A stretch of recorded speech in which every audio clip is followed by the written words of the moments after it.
Sejam todos muito bem-vindos a mais um vídeo do meu canal. Como já disse, já estou improvisado em casa de familiares e hoje o espaço que eu arrumei para ler aqui só posso ler em pé, então nem sentado vou estar. Então, para o canal não ficar sem conteúdo, estou aqui me esforçando para enviar os vídeos aí para o meu canal. Devido a esse esforço, o que eu te peço é somente curta o vídeo, se inscreva no canal, deixe qualquer comentário nos campos de comentário para que o YouTube possa divulgar ainda mais o meu canal, os meus vídeos e mais leitores possam se achegar a este humilde canal. Então, sem mais delongas, vamos logo para a nossa viagem ao mundo do conhecimento.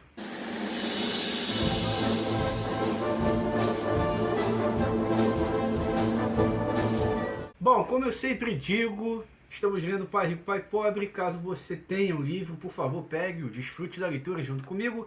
Caso você também não tenha condições de comprá-lo no momento, peço somente emprestado a sua atenção. E caso você tenha preguiça de ler livros, então me empreste também a sua atenção e desfrute da leitura, tá bom?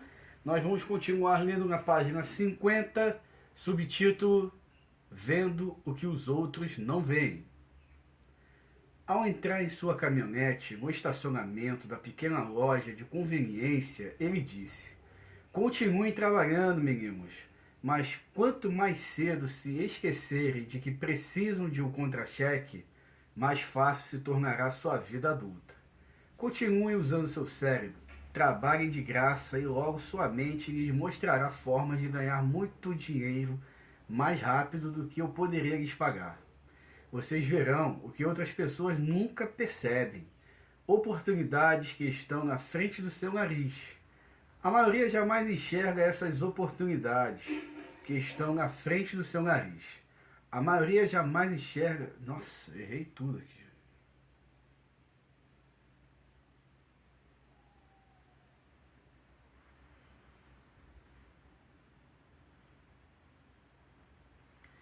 A maioria jamais enxerga essas oportunidades porque busca dinheiro e segurança e é isso que recebe. No momento... Nossa, vamos começar tudo de novo.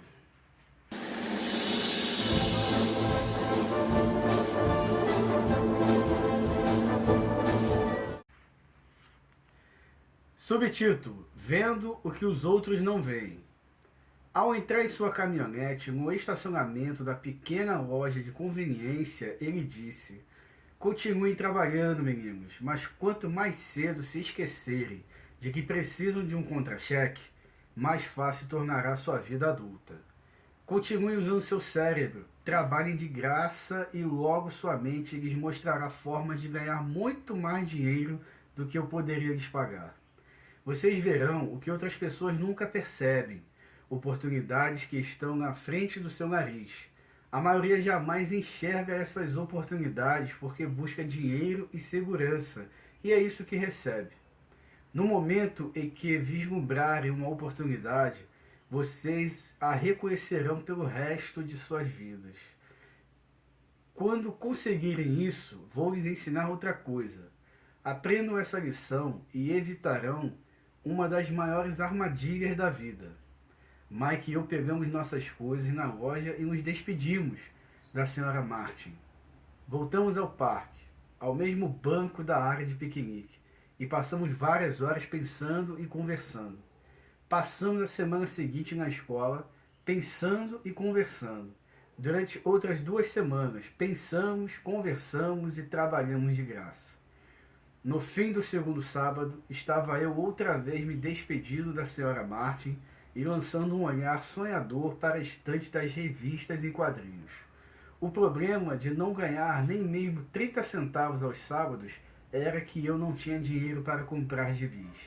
De repente, enquanto a Sra. Martin se despedia de Mike e de mim, vi que fazia algo que eu nunca a vira fazer antes. A Sra. Martin estava arrancando a metade superior da capa do gibi. Ela guardava essa metade e jogava em uma caixa de papelão.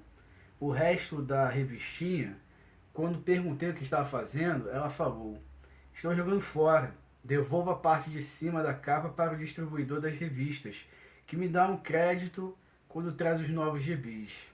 Ele vai chegar daqui a 1 hora. Mike e eu esperamos 1 hora. Quando ele chegou, Perguntei se podíamos ficar com os gibis velhos. Ele respondeu: vocês podem ficar se trabalharem nesta loja e não os revenderem. Lembram-se da nossa antiga parceria? Bem, Mike e eu a ressuscitamos. Usando um quarto vazio no porão de Mike, começamos a empilhar ali centenas de gibis. Em um pouco tempo, nossa biblioteca de gibis estava aberta ao público. Contratamos a irmã caçula de Mike, que adorava estudar, para ser bibliotecária. Ela cobrava de cada criança um ingresso de 10 centavos e a biblioteca permanecia aberta. Depois das aulas, das 2h30 às 4h30 todos os dias. Os frequentadores, as crianças da vizinhança, podiam ler quantos gibis conseguissem nessas 2 horas. Era uma pechincha, pois cada gibi custava 10 centavos e era possível ler 5 ou 6 nessas 2 horas. A irmã de Mike controlava a saída da garotada para se assegurar de que ninguém estivesse levando uma revista emprestada. Ela também controlava os livros, registrava quantas crianças compareciam diariamente, quem eram elas e os comentários que faziam. Mike e eu percebemos uma média de R$ 9,50 por semana durante um período de 3 meses. Pagávamos $1 por semana à sua irmã e deixávamos que lesse de graça quantos gibis desejasse, o que ela raramente fazia porque estava sempre estudando. Mike e eu mantivemos o acordo de trabalhar todo sábado na loja e arrecadávamos os gibis descartados. Mantivemos nosso acordo com o distribuidor, pois não revendíamos nenhum gibi. Quando eles ficavam muito rasgados, os queimávamos. Tentamos abrir uma filial, mas nunca encontramos alguém tão dedicado e confiável quanto a irmã de Mike para cuidar dela. Nessa idade precoce, descobrimos como era difícil conseguir bons funcionários. 3 meses depois da inauguração da biblioteca, houve uma briga na sala. Alguns garotos de outro bairro a invadiram e começaram a confusão. O pai de Mike sugeriu que fechássemos o negócio. Nossa biblioteca deixou de existir e paramos de trabalhar os sábados na loja de conveniência. De qualquer forma, o pai rico estava entusiasmado e queria nos ensinar mais. Ele estava feliz porque tivemos muito êxito na primeira lição.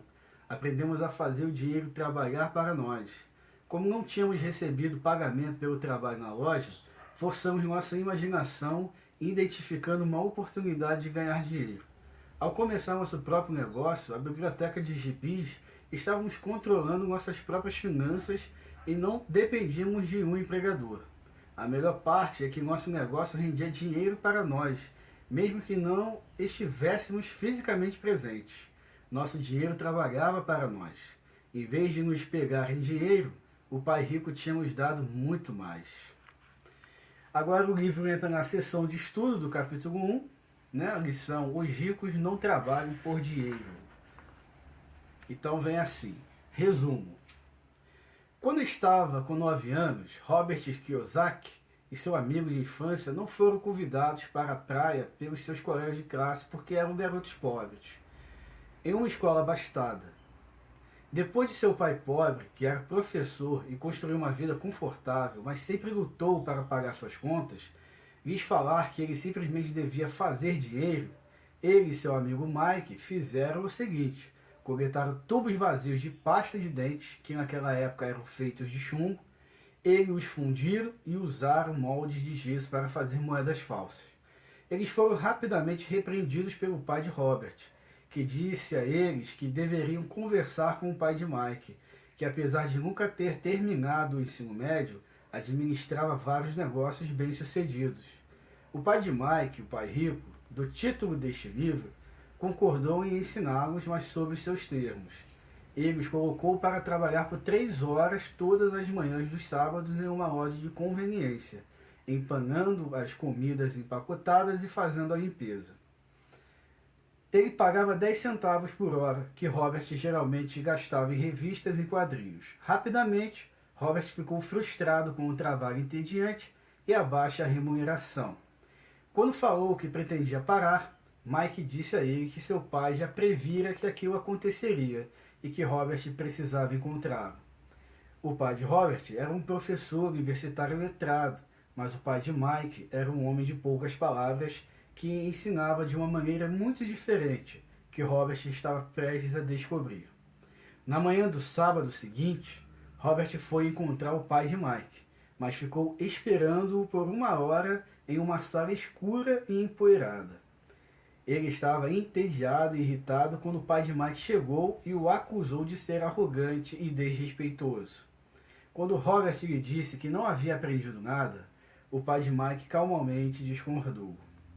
Seu pai rico explicou que a vida não ensina com palavras, mas batendo em você. Algumas pessoas apenas se deixam levar, outras descontam isso em seu chefe ou nos entes queridos. Mas algumas pessoas aprendem uma lição com isso e recebem bem as pancadas da vida, porque representam aprendizado. Os que não entendem a lição desperdiçam suas vidas culpando os outros e esperando pelo pote de ouro no final do arco-íris, ou decidem torná-las seguras e nunca assumir grandes riscos ou vitórias. O pai rico disse a Robert que ele e Mike foram as primeiras pessoas que lhe pediram para ensinar como fazer dinheiro. Ele tinha mais de 150 empregados que, embora já tivessem lhe pedido emprego, nunca pediram a orientação que Robert e Mike queriam. Então o pai rico decidiu criar um curso inspirado no mundo real, para simular para os meninos as pancadas da vida.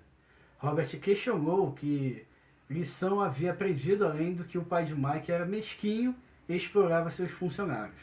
O pai rico o desafiou, dizendo que a maioria das pessoas culpava os outros, quando na verdade suas atitudes eram o problema. Como solucionar o problema? Sua mente, o pai de Mike disse a ele. Ele queria que Robert aprendesse como o dinheiro funciona, para fazê-lo trabalhar para ele. Ele ainda ficou feliz que Robert estivesse irritado, porque a raiva, combinada ao amor, cria a paixão, um componente chave do aprendizado. O dinheiro não resolve os problemas das pessoas, ele continuou. Muitas pessoas que têm um emprego bem remunerado lutam com problemas financeiros, como o pai pobre de Robert, porque não sabem como fazer o dinheiro trabalhar para elas.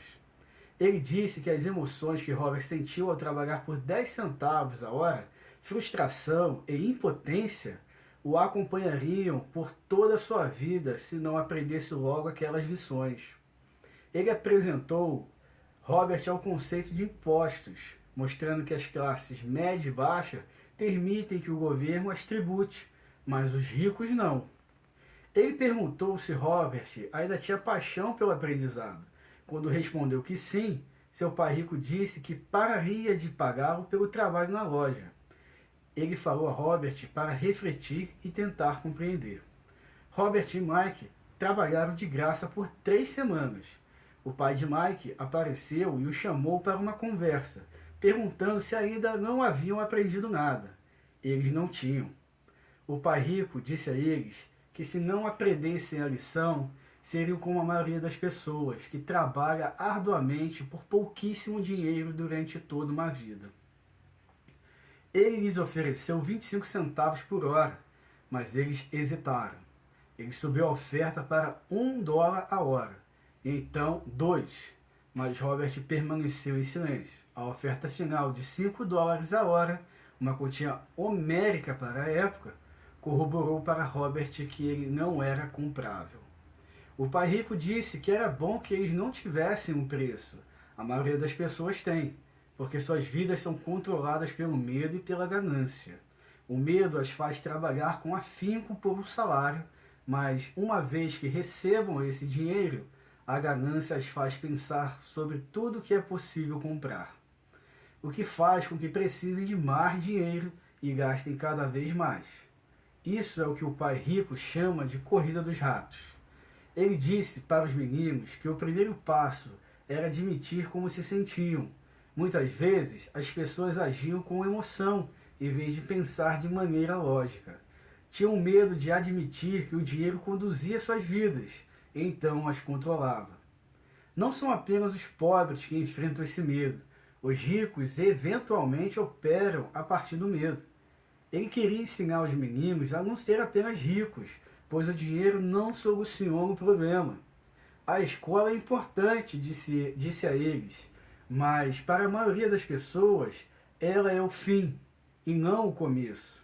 E o segredo para os menigos era aprender a usar as emoções para pensar e não pensar com as emoções. Eles deviam aprender a selecionar seus pensamentos. Ele disse a eles para ficar de olho em maneiras de ganhar dinheiro, dizendo: no momento em que identificarem oportunidades, sempre as reconhecerão pelo resto de suas vidas. Os meninos concordaram e logo perceberam uma oportunidade para criar uma biblioteca em que crianças poderiam pagar uma taxa fixa e ler quantas revistas em quadrinho pudessem em 2 horas. Gibis não vendidos que de outra forma teriam sido jogados fora daquela loja de conveniência. Eles tiveram um bom lucro e o negócio foi bem sucedido durante 3 meses, até que uma briga na biblioteca acabasse com tudo. Mas eles aprenderam a primeira lição sobre fazer o dinheiro trabalhar para eles, mesmo que não estivesse fisicamente presente. Eles estavam prontos para aprender mais, e o pai de Mike para ensiná-los. Momento do hemisfério esquerdo, assim diz o escritor. Apesar de ter um trabalho bem remunerado, as pessoas como o pai pobre de Robert lutam para sobreviver. Momento do hemisfério direito. Olhar de uma forma diferente e criativa para os quadrinhos descartados levou a uma oportunidade de negócio. Momento subconsciente. As pessoas permitem que emoções como o medo e a ganância ditem as regras sobre as suas vidas. E o autor diz: o que Robert quer dizer? Agora é hora de refletir.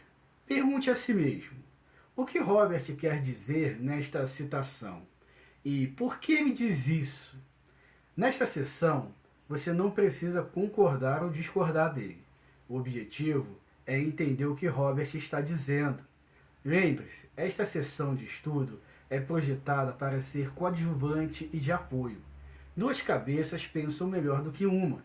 Se você não entende o que Robert está dizendo, não desista da lição.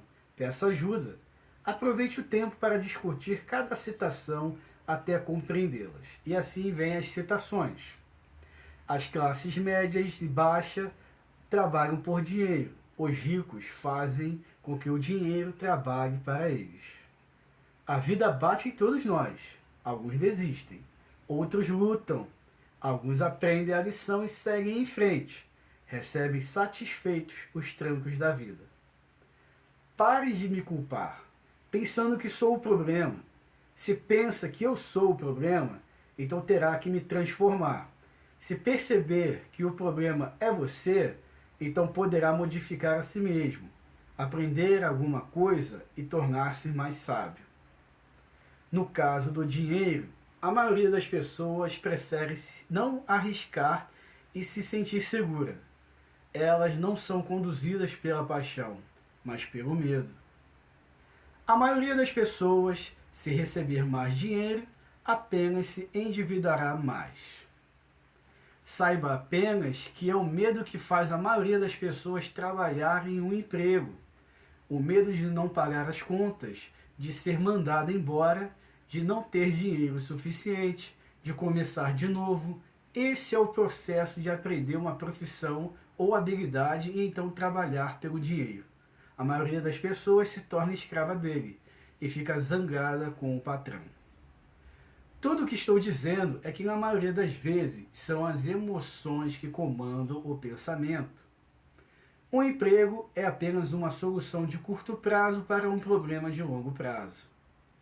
É como a história do burro que movimenta a carroça enquanto seu dono fica balançando uma cenoura à frente do seu nariz. O dono do burro vai aonde deseja ir, mas o burro corre atrás de uma ilusão. Amanhã só haverá outra cenoura para o burro. E o autor termina as citações e bota assim: questões adicionais. Agora é o momento de usar as histórias deste capítulo para aprender o que Robert estava dizendo, aplicá-las a você e sua vida. Faça a si mesmo as perguntas abaixo e as discuta com seu parceiro de estudos. Seja honesto consigo mesmo e com seu parceiro. Se não gostar das respostas que der, pergunte a si mesmo se está disposto a mudar e aceitar o desafio de transformar seus pensamentos e mentalidade. Número 1. Quão comum é a abordagem do dinheiro do pai pobre de Robert? Número 2. O pai rico de Robert disse que o verdadeiro aprendizado requer energia, paixão e uma motivação ferrenha. Quais exemplos da sua vida provaram que isso é verdade? De quais lições você nunca se esqueceu e por quê? Número 3. Será que o valor de 10 centavos a hora e então nenhum pagamento instigaria você a mesma reação que Robert teve? Número 4. O medo é o que motiva a maioria das pessoas a trabalhar? Existem outros fatores em jogo? Número 5. A tentação de pensar que mais dinheiro aliviaria este medo é forte, porque essa é uma opção tão comum. Número 6. Em qual momento da sua vida você agiu com as emoções? Quando foi capaz de observar as suas emoções e, em vez delas, optar pela lógica? Número 7. Os ricos e os pobres são mais suscetíveis a ser controlados por emoções como medo e ganância? Por que acha isso? E número 8. Você acha que a maioria das pessoas percebe que está presa na corrida dos ratos? Se sim ou não, por quê? Bom, nós assim terminamos o capítulo 1. A partir do próximo vídeo, então, já entramos no capítulo 2, na página 63. A você que acompanhou até aqui, agradeço de coração. Curta o vídeo.